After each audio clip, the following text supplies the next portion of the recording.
کہ ان ایام میں جو نیکی کی جائے دوسرے ایام کے مقابلے میں اس کی فضیلت جو ہے وہ زیادہ ہو جاتی ہے. ہم جو کچھ کر سکتے ہیں کہ تمام فرض نمازوں کی پابندی باجماعت کریں, خواتین گھر پر تمام نمازیں وقت مقررہ پر ادا کریں اور سنت و نفل نمازوں کی پابندی کریں. نفل روزے کے سلسلے میں بعض لوگ جو ہے ان ایام روزے کو فرض کی طرح سمجھتے, ایسا نہیں ہے. بالکل ان ایام میں دیگر نیکیوں کی فضیلت چونکہ زیادہ ہے تو پھر نفل روزے بھی بالکل آپ رکھ سکتے ہیں, تو یہ اچھا کام ہے.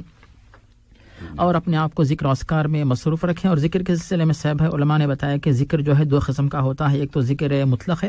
آپ جس طرح چاہے ذکر کریں, اللہ کا ذکر سبحان اللہ والحمدللہ ولا الہ الا اللہ واللہ اکبر ولا حول ولا قوت الا باللہ, درود ہے, قرآن کی تلاوت ہے. یہاں تک کہ حیض و نفاس کی حالت میں بھی خواتین اگر ہو ان ایام میں مثلا تو پھر جو ہے وہ اپنے ہاتھ میں موبائل فون لے کر جو ہے تلاوت کر سکتی ہیں, دعا توبہ استغفار سب جو ہے کر سکتے ہیں. ایک ہے ذکر مقید یا ذکر مخصوص جو کہ عرفے کے دن صبح فجر کی نماز سے لے کر عرفے کا دن اور پھر عید کا دن اور پھر ایام تشریق کل 5 دن جو ہے, جو 13 تاریخ ذوالحجہ کی 13 تاریخ عصر تک جو ہے عید کی تکبیر جو کہتے ہیں اسے علماء نے ذکر مقید قرار دیا کہ مخصوص اوقات میں مخصوص الفاظ کے ساتھ ذکر کرنا. اللہ اکبر اللہ اکبر اللہ اکبر لا الہ الا اللہ واللہ اکبر وللہ الحمد. یہ ہوگی صاحب بھائی ایک یعنی ذکر کے بارے میں کچھ باتیں. اب آتی ہے دوسری بات, یوم عرفہ کا روزہ یہ 2 دن کا نہیں بلکہ صرف 1 دن کا روزہ ہوتا ہے. اور اس ایک روزے کے سلسلے میں جو حدیث میں ہمیں بات ملتی ہے صحیح مسلم ابو قتادہ نامی صحابی سے کہ پیارے نبی اس روزے کے بارے میں فضیلت جو فرماتے ہیں کسی ایک روزے کی وجہ سے گزشتہ 1 سال اور آنے والے 1 سال 2 سال کے گناہ معاف ہوتے ہیں, اور اگر کسی کے پاس گناہ نہ ہو تو پھر درجات کی بلندی حاصل ہوتی ہے. اور اس روزے کی وجہ سے جو ہے اگر کسی بندے کے فرض روزوں میں اگر کوتاہی ہو تو اس روزے کے ذریعے اس کوتاہی کو دور کیا جاتا ہے. اور ایسے مسنون و نفل روزے کی وجہ سے ایک اور فائدہ یہ ہے کہ اللہ کی محبت حاصل ہوتی ہے اور اس بندے کو اللہ کی محبت حاصل ہو کر وہ بندہ جو دعا کرنا چاہے وہ اللہ قبول فرماتا ہے. اور جس برائی سے اپنے آپ کو بچانے کے لیے دعا مانگے اور دعا قبول ہو جاتی ہے. اس طرح بہت سارے فائدے عرفے کے روزے میں ہیں. اب آتی ہے بھائی عید کے دن کا معاملہ. تو عید کے دن جو ہے صبح فجر کی نماز کے بعد سورج طلوع ہونے کے بعد یعنی تقریباً 15-20 منٹ کے بعد جو ہے جو عید کی نماز ادا کی جاتی ہے. عید کی نماز بھی خطبے میں دعائیں. تو ان تمام عبادات سے فارغ ہونے کے بعد یعنی قربانی کا وقت شروع ہوتا ہے.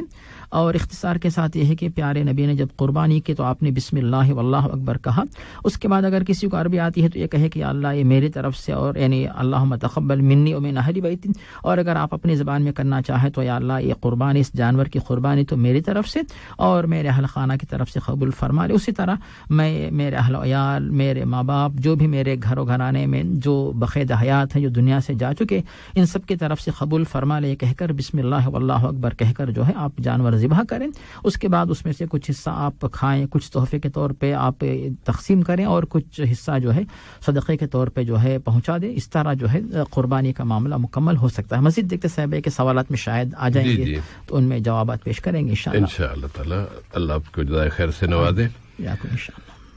محمد انور صاحب پوچھ رہے ہیں سورہ فاتحہ کے حوالے سے امام کے پیچھے نیا پرانا مسئلہ چل رہا ہے, اس کے مختلف پہلو ہیں.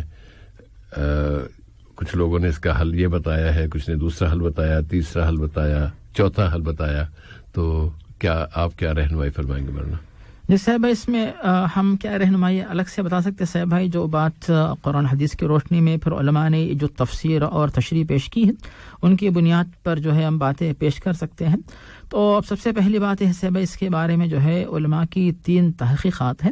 اور ان 3 تحقیقات کی گہرائی میں جانے سے پہلے بات ہم واضح کر سکتے ہیں کہ پہلی بات یہ ہے اگر وہ بندہ منفرد ہے تنہا نماز پڑھ رہا وہ تو سورۃ الفاتحہ آرام سے پڑھ سکتا ہے. سنت یا نفل پڑھ رہا تو آرام سے وہ سورۃ الفاتحہ پڑھ سکتا ہے اور امام صاحب تو سورۃ الفاتحہ پڑھیں گے. اور جہاں تک مقتدی کی بات آتی ہے تو مقتدی اگر وہ نماز سری ہے امام صاحب جب پست آواز میں پڑھ رہے ہوں تو امام کے پیچھے سورۃ الفاتحہ پڑھنے میں بالکل مقتدی کے لیے آسانی رہتی ہے کیونکہ وہ امام صاحب کی آواز تو سن نہیں پاتا.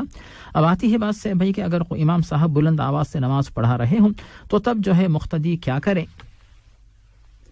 تو اس کے سلسلے میں جو ہے علماء کے جو اقوال ہیں، ایک قول یہ ہے کہ امام صاحب اگر بلند آواز سے پڑھ رہے ہو تو مقتدی جو ہے بالکل نہ پڑھیں، اور جو علماء اس بات کو مانتے ہیں کہ ہر حالت میں جو ہے مقتدی کو امام کے پیچھے سورۃ الفاتحہ پڑھنی چاہیے، ان علماء نے یہ طریقہ بتایا کہ یا تو امام صاحب کو چاہیے کہ سورۃ الفاتحہ کے دوران وقفہ دے، ہر آیت کے بعد رکیں تاکہ جو ہے پیچھے جو مقتدی ہیں ان کو سورۃ الفاتحہ پڑھنے کا موقع دیا جائے، اور دوسری تحقیق یہ ہے کہ سکتے یعنی غیر المغضوب علیہم ولا الضالین آمین کہنے کے بعد تھوڑا وقفہ دیا جائے تاکہ سورۃ الفاتحہ جو ہے مقتدی حضرات بھی مکمل کر سکیں۔ اور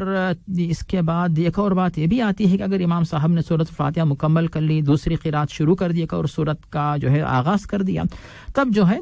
یہ مجبوری آتی ہے مقتدی کے لیے۔ تو جو علماء امام کے پیچھے سورۃ الفاتحہ کو فرض مانتے ہیں تو ان کی تحقیق یہ ہے کہ ایسی صورت میں آپ صرف سورۃ الفاتحہ پڑھ کر خاموش رہیں، مزید کوئی صورت نہ پڑھیں۔ تو یہاں پر علماء کی دو تحقیقات آپ کے سامنے پیش کی گئی، آپ بھی تحقیق کرتے رہیں، جس تحقیق کے اوپر آپ کو اطمینان ہو اس کے اوپر آپ عمل کریں۔ جسے بھائی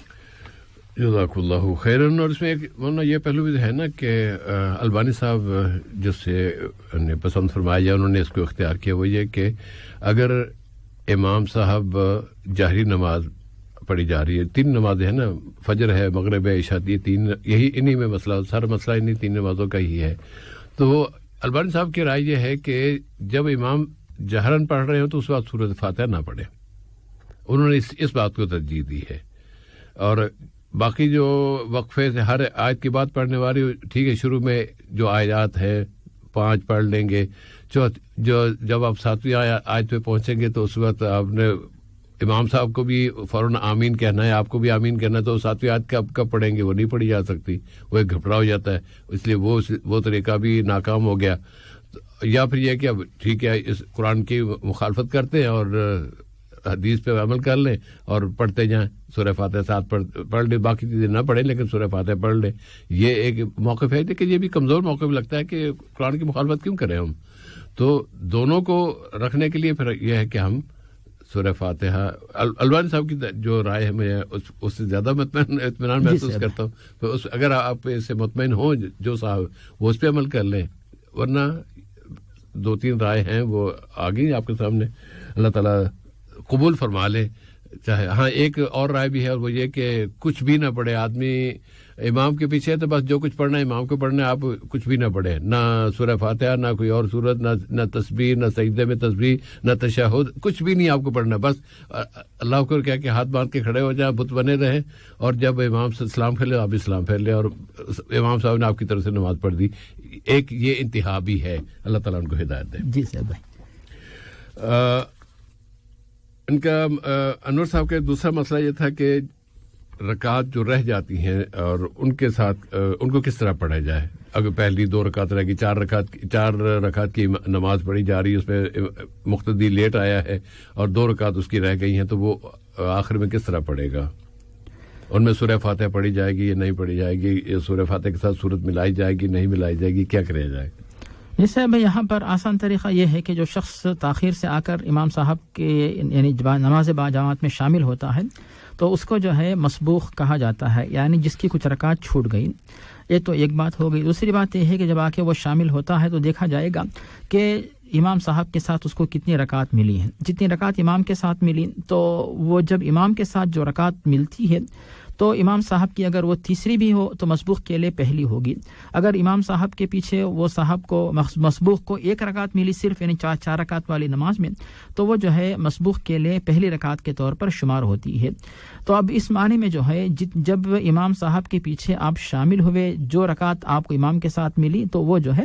آپ کی پہلی رکعت کے طور پہ، پھر اس کے بعد جو امام صاحب کے پاس اگر 2 رکعت مل گئے تو دوسری رکعت آپ کی ہو گئی۔ اب اس کے بعد جب آپ کھڑے ہو کر امام صاحب سلام پھیرنے کے بعد جو آپ رکعت مکمل کر لیں گے مثلا ظہر میں، تو پھر وہ 3 اور 4 رکعت آپ کی نماز رکعت کے طور پہ شمار ہوتی ہیں۔ اسی لیے آپ پریشان ہونے کی ضرورت نہیں ہے۔ امام صاحب کے ساتھ جب آپ شامل ہو گئے، آپ جو ہے ثنا پڑھنے کے بجائے، ثنا میں مصروف ہونے کے بجائے سورۃ الفاتحہ کا آغاز کر دیں، اور اس کے بعد جو ہے آپ کو اگر وقت ملتا ہے تو سورۃ الفاتحہ پڑھیں، وقت نہیں ملتا یعنی وقت ملتا ہے سورۃ الفاتحہ تو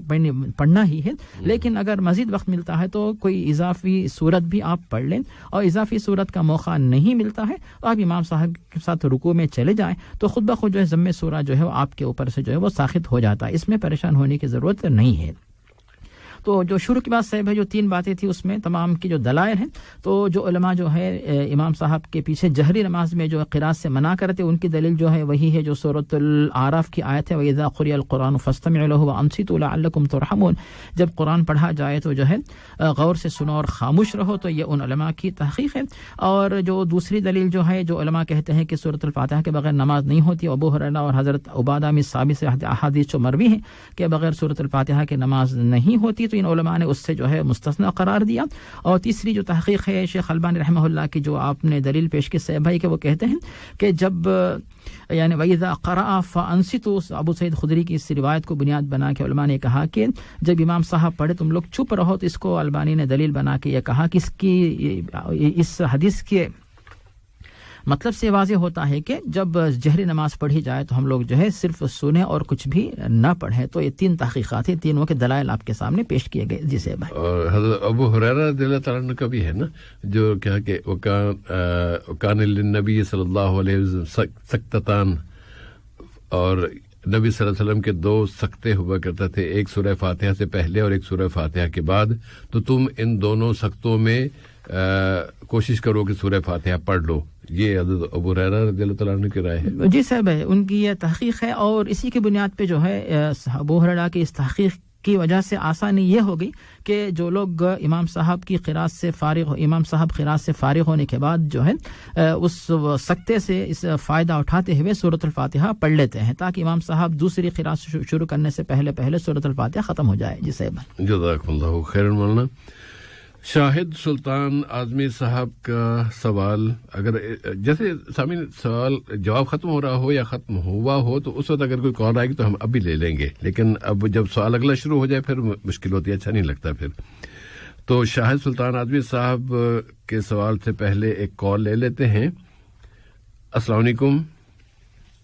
السلام علیکم وعلیکم السلام ورحمۃ اللہ کیا نام ہے بھائی میرا نام سر محمد قاسم ہے جی قاسم بھائی سر ایک سوال تھا ضرور یہ پوچھنا تھا کہ جس طرح اسلامک بینک ہے QIB بینک قطر میں اگر ادھر سے لون لینا تو یہ کیا اسلامک طریقے سے کا طریقہ ہے یا نہیں اچھی بات ہے ان سے ادھر سے لون لیں تو اسلامک طریقہ اسلام کے حساب سے یا سیم سیم دوسرے بینک جس طرح انٹرسٹ کھاتے ہیں اچھی بات ہے انشاءاللہ جواب آئے گا وہ ان سے ذرا مجھے کنفرم کرنا سر ضرور انشاءاللہ ضرور بات ہوگی بہت بہت شکریہ سر السلام علیکم وعلیکم السلام ورحمۃ اللہ قاسم بھائی اللہ حافظ فی امان اللہ تو پھر مولانا اب ہم اچھا ایک اور کال بھی لے لیتے ہیں ہلو السلام علیکم السلام علیکم ورحمۃ اللہ وبرکاتہ وعلیکم السلام جی محترم سر میرا دوست کیا میرا نام شفیق الاسلام جی شفیق بھائی جی میرا ایک سوال پردہ کے بارے میں جو قرآن مجید میں اللہ تعالیٰ فرمایا کرنا فی بیوتکن ولا تبرجن تبرج الجاہلیۃ الاولی پردہ کے بارے میں جی جو عورت کے بارے میں بھی ہم لوگ مرد کے بارے میں بھی جی اور دوسرا سوال جو ہمارا نبی اکرم صلی اللہ علیہ وسلم کا جب پہلا شادی ہوا تھا تو ماں خدیجہ الکبریٰ عنہا کا شادی شدہ تھا آج ہم لوگ جو لوگ شادی کرنے کا ٹائم ایسا شادی شدہ آدمی لڑکی وومن کو شادی کرتا ہے تو ان آدمی کو انجام لگا دیتا ہے آدمی لوگ یہ انجام لگانا کسی کو ہسبینڈ وفات ہو جاتا ہے انفارچونیٹلی یا طلاق ہو جاتا ہے اس کا تو کوئی غلطی نہیں ایسا کبھی کبھی ہو جاتا ہے یعنی آپ بیوہ کے ساتھ شادی کرنے کی بات کر رہے ہیں نا جی جی ہاں تو اس پہ کیا الزام لگاتے ہیں لوگ کو انجام لگا دیتا ہے یہ لڑکی کا غلط ہے اس لیے اس کا ہسبینڈ کا وفات ہو گیا یا اس کا غلط ہے اس لیے اس کو طلاق دے دیا ایسا بڑا انجام لگا دیتا ہے اور بہت سارا انجام لگاتا ہے اچھی بات ہے لیکن کے بارے میں انشاءاللہ ضرور شفیق بھائی بہت شکریہ السلام علیکم وعلیکم السلام ورحمۃ اللہ جی مولانا اب ہم سوال لیتے ہیں شاہ صاحب کا کہ نبی کریم صلی اللہ علیہ وسلم کی طرف سے بھی قربانی کی جا سکتی ہے یا نہیں یا لوگ کرتے ہیں کیا یہ صحیح ہے جی صاحب بھائی بے شک جب قربانی کوئی بھی مسلمان کرتا ہے تو وہ اس بات کا مکلف ہے کہ اپنی طرف سے کریں فصل لربک وانحر ایک بات ہو گئی اور دوسری بات جو ہے صحابہ کرام خود فرماتے ہیں کہ جیسا کہ ترمذی میں ابو ایوب انصاری سے کہ پیارے نبی کے دور میں صحابہ کرام میں سے جو لوگ ہوتے تو اپنی طرف سے بھی اپنے گھر والوں کی طرف سے قربانی کرتے، اور کسی صحابی نے نہیں کہا کہ ہم نے پیارے نبی کی طرف سے قربانی کی ہے۔ اور تیسری بات ابو داؤد میں حضرت علی کا جو قول ہے کہ میں جو ہے ہر سال زندگی بھر جو ہے پیارے نبی کی طرف سے قربانی کرتا رہوں گا، اس روایت کو علماء نے جو ہے ضعیف اور غیر مستند قرار دیا ہے۔ چوتھی بات یہ ہے کہ ہم دیکھتے ہیں کہ قرآن حدیث میں کہیں بھی اس بات کا ذکر نہیں ملتا ہے کہ اللہ تعالیٰ نے جو بتایا کہ اطیعوا اللہ واطیعوا الرسول، اللہ کی فرما برداری کرو، نبی کی فرما برداری کرو، اور سورۃ الحزاب میں بتایا کہ صلو علیہ وسلم تسلیما، درود پڑھو، یہ سب باتیں تو اللہ تعالیٰ نے بتا دی، لیکن کہیں یہ نہیں کہا کہ نبی کی طرف سے قربانی بھی کرو۔ تو جب ہم نبی کی طرف سے نماز، روزہ، زکوٰۃ، حج نہیں ادا کرتے تو پھر یہ قربانی کے وقت کیوں یہ بات آتی ہے کہ نبی کی طرف سے قربانی کرے؟ تو اس بات کی کوئی ضرورت نہیں ہے، اور نبی نے جو ہے امت کے اوپر ذمہ داری عائد نہیں کی ہے۔ اور اس کے بعد جو ہے اللہ تعالیٰ کی طرف سے فضل و کرم ہے کہ امت محمدیہ کی جتنی بھی نیکیاں ہوں گی، ہر نیکی کے موقع پر اللہ تعالیٰ نبی کریم کو بھی جو ہے امت کی وجہ سے، امت کی نیکی کی وجہ سے نبی کو بھی نیکیاں لکھ دیتا، اضافہ کر دیتا ہے۔ آپ نبی کے طریقے کے مطابق جو ہے آپ جو کر سکتے ہیں اپنے گھر پر اپنی طرف سے، اپنے گھر والوں کی طرف سے قربانی کریں، یہی ہمارے اور آپ کے لیے، سب کے لیے انشاءاللہ کافی ہو جائے گا۔ اور قربانی کے جو آداب ہے ان کی پابندی کرے کہ اللہ کا نام لے کر کرے، اور اخلاص کے ساتھ کریں، حلال مال سے کریں، قربانی کا جو وقت ہے اس کے مطابق جو ہے اس کی پابندی کرے کہ قربانی کرے، صحیح جانور کی قربانی کریں، ان کی پابندی کرے، یہی انشاءاللہ آپ کے لیے کافی ہوگا۔ اور جو نبی کی طرف سے جو کر سکتے ہیں وہ یہ ہے کثرت سے نبی پر درود پڑھیں، اور نبی کا جو طریقہ ہے اس کو دنیا میں عام کریں، اور نبی کے دین، نبی کا جو شریعت ہے تو اس کے بارے میں غلط فہمیاں دور کر کے ہمارے نبی کے سلسلے میں ساری دنیا والوں کے دلوں میں ہم محبت کیسے لے آ سکتے ہیں، یہ طریقہ اپناتے ہیں تو پھر یہ ثواب کا کام ہوگا، اور یہی ہم سب سے مطلوب ہے۔ جی صاحب بھائی، جزاک اللہ خیرن۔ اور شاہ صاحب کا دوسرا سوال کہ جو افراد دنیا سے جا چکے ہیں ان کی طرف سے قربانی کی جا سکتی ہے؟